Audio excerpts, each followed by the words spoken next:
Because in modern American politics, the scandal isn't merely what happens online or appears online, rather, how the machinery of power responds once it does. So within hours, questions begin piling up. Who approved the post? Was it reviewed at all? Was anyone monitoring the account? Inside the administration, explanations start to fracture. First, the post is described as an internet meme. Then comes clarification. A staffer posted it in error. Later still, President Trump says he hadn't seen the full video before it went live. Each explanation raises a more troubling possibility than the last. It's a Thursday, February 5th, 2026. Late at night, 16 minutes before midnight, when the news cycle is thin and most of the country is asleep, a post goes live on the president's social media account. It's a video. Election claims, familiar grievances, nothing unusual at first. And then, just seconds long, images flash across the screen. Barack Obama, Michelle Obama, their faces digitally placed onto apes in a jungle scene. Screenshots spread almost immediately. Civil rights leaders react, historians weigh in, Republicans, some of them, break ranks. The very next day, the post is gone, deleted. But the damage is not. Because this is not just about a meme. It's about power, race, responsibility, and what happens when the President of the United States or somebody in the White House hits the post button on social media. I'm Charles Denyer, and this is Chasing Power, where we break down the moments, the scandals, the battles, and the players that shape American politics, both past and present. Today's episode, the Trump Truth Social post, the Obama image, the reaction. Welcome to Chasing Power, the path to Pennsylvania Avenue, a Charles Denyer Productions podcast. Ask not what your country can do for you. Ask what you can do for your country. Mr. Gorbachev, tear down this wall. And the people who knock these buildings down will hear all of us soon. The audacity of hope. America, you've vindicated that hope. And we will make America great again.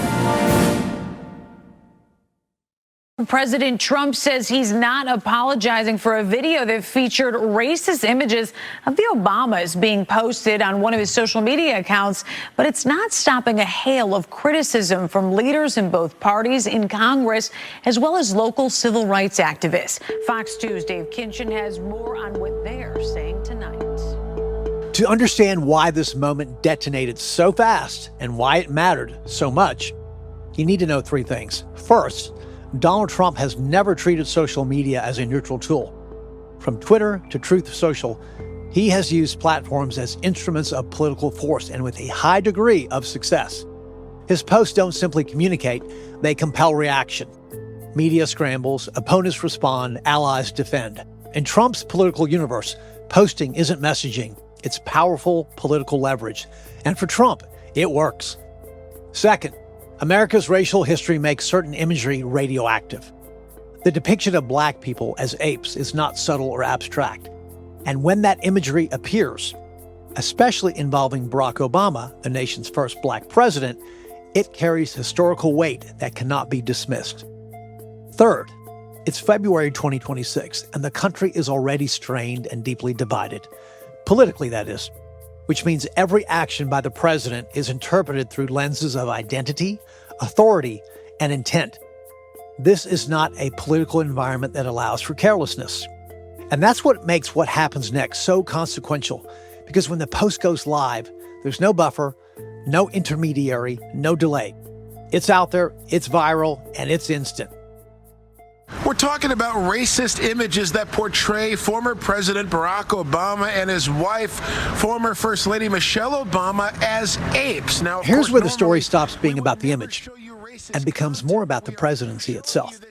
Because in modern American politics, the scandal isn't merely what happens online or appears online, rather, how the machinery of power responds once it does.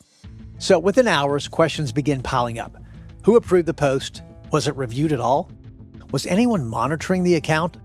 Inside the administration, explanations start to fracture. First, the post is described as an internet meme. Then comes clarification. A staffer posted it in error. Later still, President Trump says he hadn't seen the full video before it went live. Each explanation raises a more troubling possibility than the last. Either the president saw the imagery and allowed it, or he didn't, and no meaningful safeguards exist around the most powerful social media account on Earth. As reporters press for answers, something unusual happens. Republicans respond. Not all of them, not loudly, but enough do. A handful publicly describe the imagery as racist, offensive, and indefensible. And that matters because internal dissent is rare in a political culture built on loyalty. Then Senator Tim Scott, the sole black Republican in the Senate and a longtime Trump ally, breaks sharply from the White House line. He calls the imagery the most racist thing I've seen out of this White House. That statement lands like a rupture. By evening, the president says he condemns racism, but he declines to apologize. And in that refusal of apology, the turning point locks in, and this is where the story gains momentum. Because the story is no longer about intent. It's about whether accountability applies at the top or stops there. And this is not a story that cools down with the deletion. Nope, it accelerates. In the first 72 hours, the story engulfs the media ecosystem. Newsrooms move into full saturation mode, publishing side-by-side stills from the video and replaying the moment frame by frame. And then historians and civil rights scholars were pulled on air to explain why the imagery carries such historical weight, while advocacy groups issue formal condemnations that spread almost as quickly as the screenshots themselves.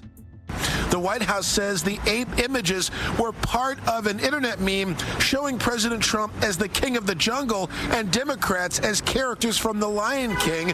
But later, the White House said a staffer made the post by mistake.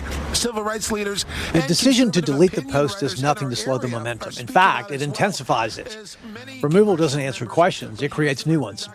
If the post was inappropriate enough to take down, well, then how the hell did it make it onto the president's account in the first place? Who saw it and who didn't? By the end of the third day, the controversy is no longer confined to the imagery itself. It's kind of become a broader indictment of process, judgment, and control.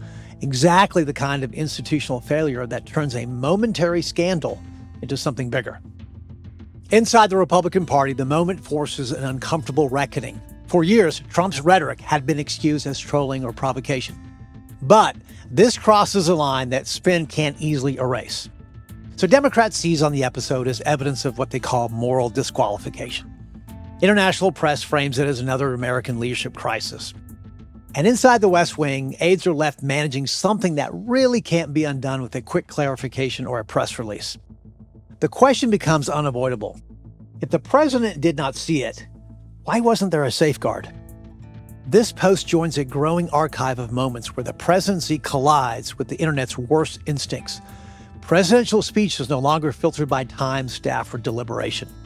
It's instantaneous, permanent, and it's unforgiving. Look, future presidents will study this not as a meme scandal, but as a case study in digital authority failure.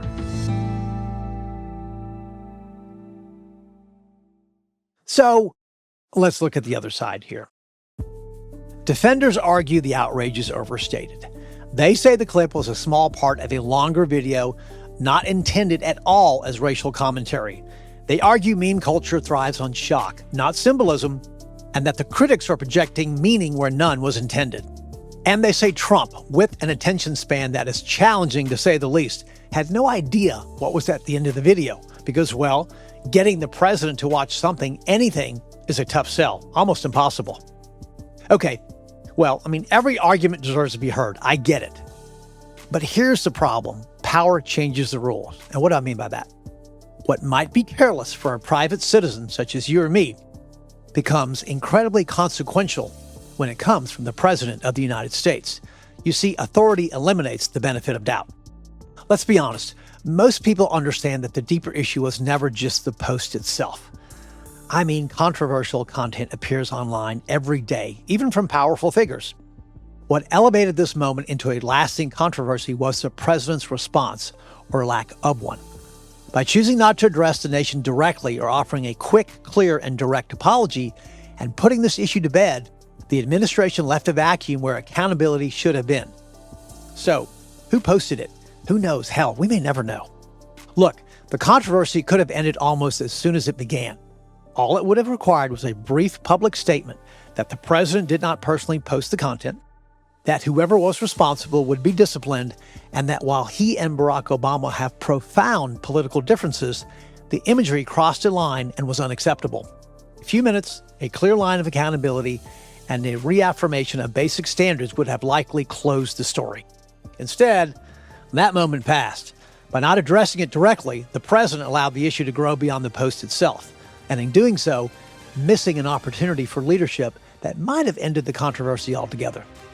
In the digital age of modern American politics, the greatest danger isn't what leaders say, it's what they post, intentionally or not, without deliberation, all by holding extraordinary power. I'm Charles Denyer. Thanks for chasing power with me.